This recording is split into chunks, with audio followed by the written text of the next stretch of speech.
Going live again. If we want to talk more about the Tommy Sotomayor sucker punch and the reason why he got sucker punched, I touched upon it yesterday. But I really want to go a little deeper into it.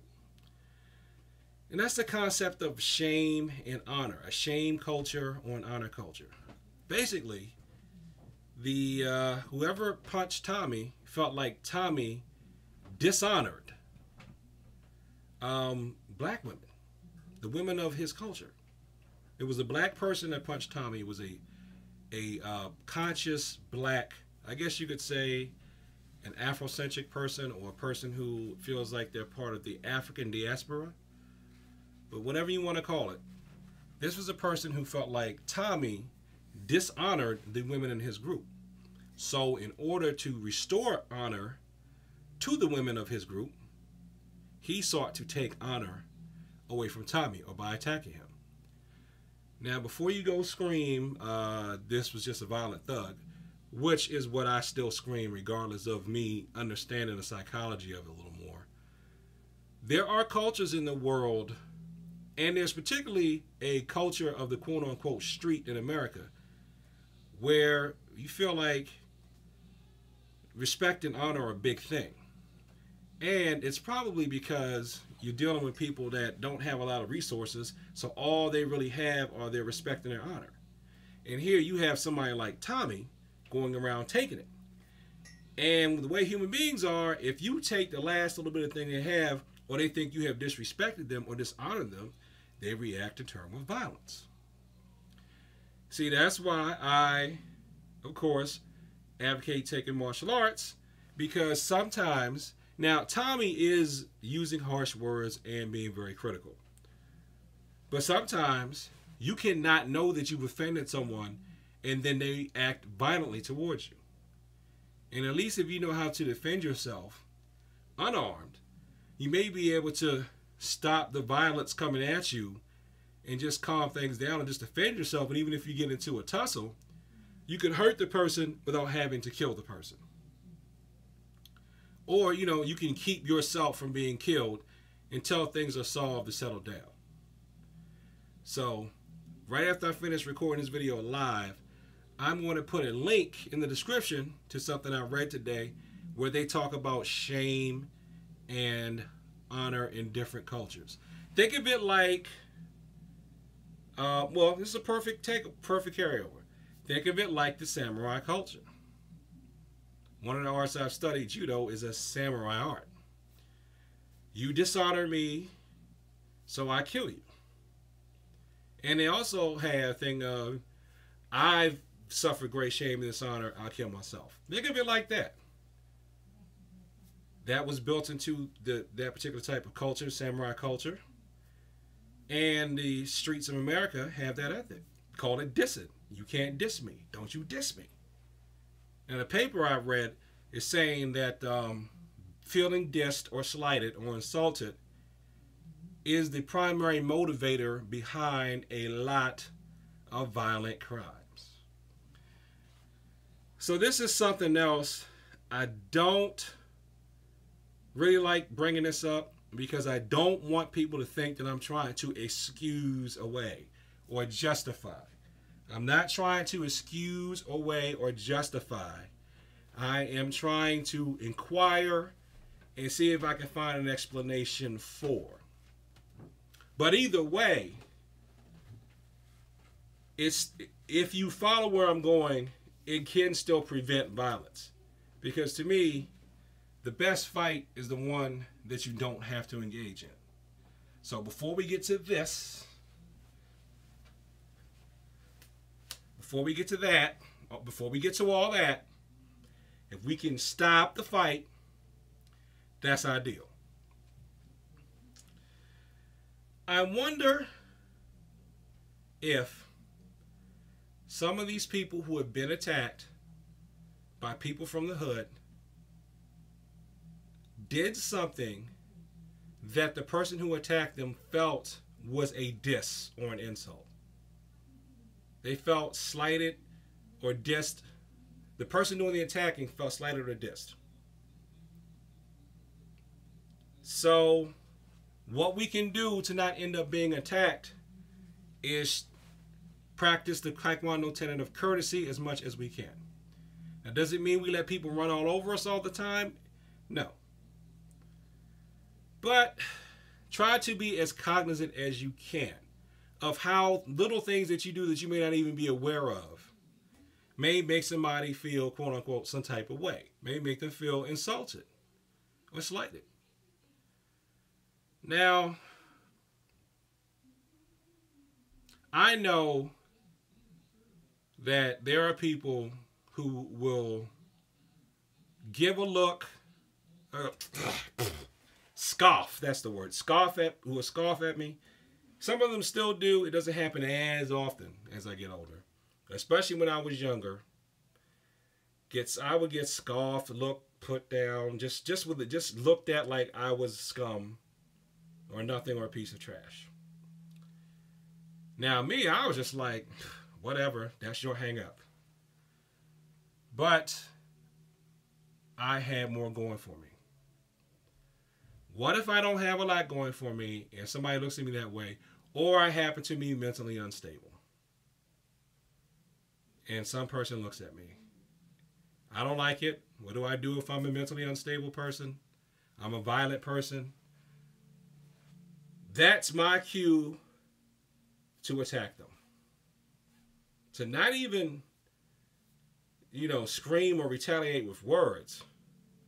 But I could attack, I could do something. Because I'm violent, I'm a violent powder keg anyway. For a whole bunch of reasons, which may or may not be my fault or in my control. I don't want to go into all that. I want to go into how we can prevent and protect ourselves. So I'm wondering if some of these attacks that you hear about reported on YouTube from different people is because somebody felt slighted. Someone felt slighted. They felt racially insulted because of their honor culture. They build their honor and shame culture. They have it manifest in terms of race. So if they feel like you've insulted or dishonored their race, even by just the way you looked at them, or you didn't look at them, or you touched them, or you didn't touch them. Now, it sounds like I'm jumping all over the place, but I've had to deal with some of this stuff myself. I've looked at you, or I didn't look at you, or I touched you, or I didn't touch you. You've dishonored racially. And in fact, I remember one time, someone told me, someone was insulted. I think she would have hit me if she felt like she could beat me. I really feel that way. But I think the size, plus she knew I was taking training because she saw my knuckles the way they used to look back then. And she'd asked me about that the day before. She said I was treating her like she was white. And I said, because she was not a black person. And she was mad. She said, I'm treating her like she's white. I said, no, I'm treating you like we're at work. It's because I was being formal and professional with her. But we were at work. I said, no, I'm treating you like we're at work. We're at work. We're not out at a club or at the bar or something. And we were talking about something work-related. So I guess I started acting like I was at work. And she was really mad about that. She was really offended. So, thank goodness I can stick and move. Not that she did anything, but this is the point. She was offended. So, we've got these slights that come. You do something nonverbal or verbal. Well, let's say you do something non-physical. And it sparks a violent reaction. Okay? Now, me saying that does not mean that I am not aware of sadism. If you don't know what sadism is, look it up. It doesn't mean that I'm not aware of sadism and I don't think that some of these things that people do to people are just because of sadism, because I think that happens too. I think that's happened a lot more than even I'm aware of. And I think that the only reason it's coming out now is because we have the internet. The internet of things is showing us some vile things that used to get swept under the rug. Okay? And it was the reason why, and I'm going to close with this, because I want to keep it with the martial arts. The guy called my mom's boyfriend, because he was my mom's boyfriend. I just don't want to throw his name out there, because I don't have permissions from his sons to use his name in my videos. So I don't want to disrespect them. I don't want them to be mad. I don't think he would care, but I'm calling my mom's boyfriend. But guy was he was a special forces guy, and at one point he was a professional card player. His life, he was like the gambler. That's why I talk about the Kenny Rogers Gambler song. He was the gambler. And he really wanted me to stick with martial arts. Because he said to me, because he looked at me when I was 12, he kept looking at me and he's like, you're getting to be big. You're going to be big one day. And then he said it to me again when I started taking classes. He's like, you need to stick with that, because he's not the only person to say this, but he was the first person to say, he said, you're going to be a big man. Ain't nobody going to fight you fair. Straight up. I said, I don't want to get a bunch of fight. He said, it don't matter what you want to do, what you plan on getting into. The world has plans for you. So you better keep up with that martial arts stuff. And it'd be a good thing, too, to keep you a little loose for the rest of your life. But you better stay in that martial arts stuff. Because ain't nobody fighting you fair. So you better get that fair fighting stuff out your head right now if it's there. And I say that to say, the world is not going to come at you fair. The people in the world are going to come at you not from the perspective of your culture, but from whatever their culture is. And it's not fair. And they may be coming from an honor culture or a shame culture, and you don't practice that type of culture. You don't come from that. Or if you do, that's not your personal culture that you choose to engage in. What are you going to do? You can't talk your way out of everything. But you can talk, you know what you can do? You can talk your way out of a lot of stuff, and you know what else you can do? You can also shut up your way out of a lot of things too. So I don't make these videos trying to say that I'm perfect, because I am far from that, believe me. But I just figure if other people can learn from this stuff, great. And martial arts is not just punch, kick, throw, pin, knee, elbow, pressure point strikes. Or, if you're into the self-defense thing, it's not just pulling a weapon.